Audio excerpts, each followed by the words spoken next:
What's up everyone, I'm the one and only Sage, and today we'll be answering a hot topic in the community, that being Sanji vs King. This is definitely an interesting question, as considering how easily Sanji defeated Queen after awakening his Germa powers, it begs the question of how he would fare against Kaido's right hand man. I'm just going to say this from the top, that I know no matter who I favour in this matchup, I just can't win with all of you, and the comments will definitely go crazy for sure. So all I can ask is at least listen to understand the reasoning, and don't hop so much on my conclusion. But before we delve into it though, if you enjoyed the content, be sure to smash the like button and subscribe to the channel, as almost 90% of you who clearly enjoy the content aren't subscribing, so a sub would be greatly appreciated. Let's start things off with King the Wildfire, who is Kaido's strongest subordinate. He was able to contend with and even overpower pre-King of Hell Zoro, who was strong enough to cut through Kaido's dragon skills. This includes Zoro's Tiger Hunt, which King was able to overpower and send him flying with his Imperial Archer. King has even more deadly techniques, such as his self-exploding flame attack, which Zoro said could have killed him had he not used armament haki. He also has mid to long range abilities and fire bullet techniques. However, all this doesn't compare to both of his flaming wing techniques. Zoro compares these flame attacks to magma, which in One Piece is generally on a higher level than fire, which goes to show that these techniques are on a completely different level to everything King used before. However, what makes King such a strong fighter isn't necessarily his techniques, but his unparalleled durability. When the Flame on King's back is active, his durability is next to none, as he was unscathed against Zoro's attacks that could cut Kaido. It's not until Zoro became the King of Hell that King couldn't rely on his defense mode, as it was implied that Zoro could damage him with his Conqueror's coated attacks. King was able to sense the threat that King of Hell Zoro represented to him, so instead of taking his attacks head on like he was doing before, King opted to dodging and blocking Zoro's attacks. On the other hand, when King turns off the flame on his back, he trades his unparalleled durability for greater speed. Even with this enhanced speed, King was still fast enough to keep pace with Zoro throughout their fight, and even dodge a King of Hell style onigiri, which should be faster than the initial onigiri he started the fight with. This is also a better onigiri than the one that Zoro used on the rooftop to outpace and tag base Kaido, which is a testament to King's speed. Like I said before, King's most notable trait is without a doubt his durability. As a Lunarian, King has unparalleled durability when the flame on his back is on, and it's said that Lunarians are capable of surviving in any environment. Zoro even says that Lunarians are practically invincible when they are in their defense mode. However, King loses this insane durability when he turns the flame on his back off. However, it's not clear what the minimum amount of power that is required to damage him is. Zoro does imply that Luffy, Lucci and Kaku would be able to damage the Seraphim when their flame is off, based on his experience fighting King, so it doesn't seem to be a steep challenge to damage flame off King. That does it for King, so now we can move on to the number 3 of the Straw Hats, Vinsmoke Sanji. After his fight with Queen, it seems that whenever Sanji wants to take a fight seriously, he will automatically enter his Germa state, so that's where I'll begin.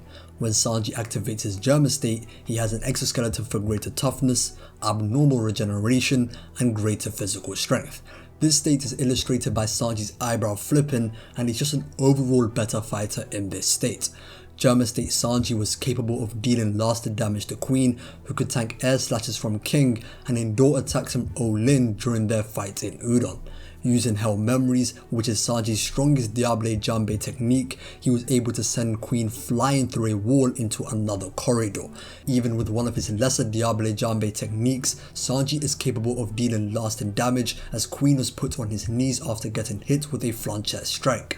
Sanji's power is amplified significantly when using Ifrit Jambe, as the faster he becomes, the more weight there is behind every strike. Using a 9 technique combo, Sanji not only knocked Queen out of his hybrid form, but sent him flying off Onigashima entirely, with the final strike being the Beef Burst. As for Sanji's durability and endurance, he can now easily tank sword strikes and gunshots without the use of armament haki. At the end of the fight, Queen started using his trump card, which was his version of the Vinsmoke brothers' unique abilities. Sanji was able to endure a direct hit from the Henry Queen pretty easily, and also endure a direct hit from the Queen Winch, but this one did do more noticeable damage. However, Sanji's calling card as a fighter is without a doubt his speed. I go into more detail with this in my Sanji focused video, which you can check out after this, but to keep it brief, Sanji has two modes of speed. The first being his normal speed, which is fast, but Sanji was still able to be tagged by Queen a couple of times. The second is what I call his vanish mode, which is when Sanji moves so fast that he can no longer be seen. Now this depends on the perception of his opponents, but in the case of Queen, he was capable of perceiving Marco's attacks, who is fast enough to fight both King and Queen at the same time. Sanji was blitzing Queen's perception even in base, meaning he can move even faster with Diable and Ifrit Jambe. The drawbacks to moving at this speed continuously like this, like he did against Queen, is that it rapidly burns Sanji's stamina. With that in mind, it seems that Sanji would only use this level of speed in bursts, during his finishes, or as a last resort. Now that Sanji and King's strengths and weaknesses have been covered, who would actually win this matchup? Right off the bat, it should be pretty clear what each of their problems in this fight will be. For King, it will be Sanji's vanishing speed, and for Sanji, it will be the nigh invincible durability of King's defense. However, of these problems, Sanji is faced with a much more difficult situation, which essentially makes or breaks this fight. To understand this, you'll need to understand how Zoro was able to defeat King. Prior to King of Hell, King was comfortable with taking any and every one of Zoro's armament coated attacks head on because he knew Zoro couldn't damage him.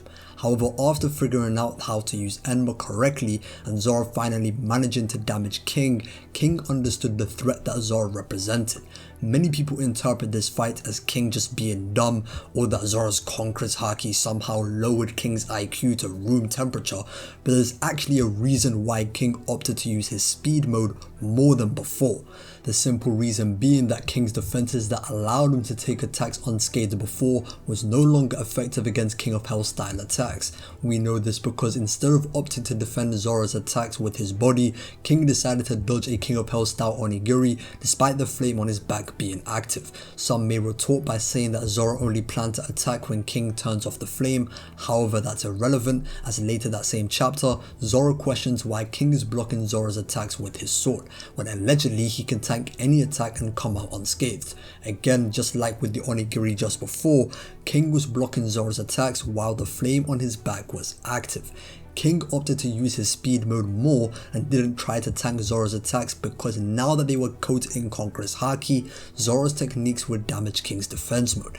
King was forced to use a more aggressive offensive style and tried to get the better of Zoro by using his speed instead of relying on his unparalleled defense. Not to mention that King's ultimate attack literally uses all of his flames, so in that instance, he had no choice. To reel this back to Sanji, he will be facing the same problem that Zoro had prior to becoming the King of Hell. For as strong as Sanji's kicks are with Ifrit Jambe, there's just no evidence he'd be able to damage King while his flame is on. For those that may bring up Sanji vs S-Shark, all Sanji did was knock the Seraphim down and we don't see it damaged at all.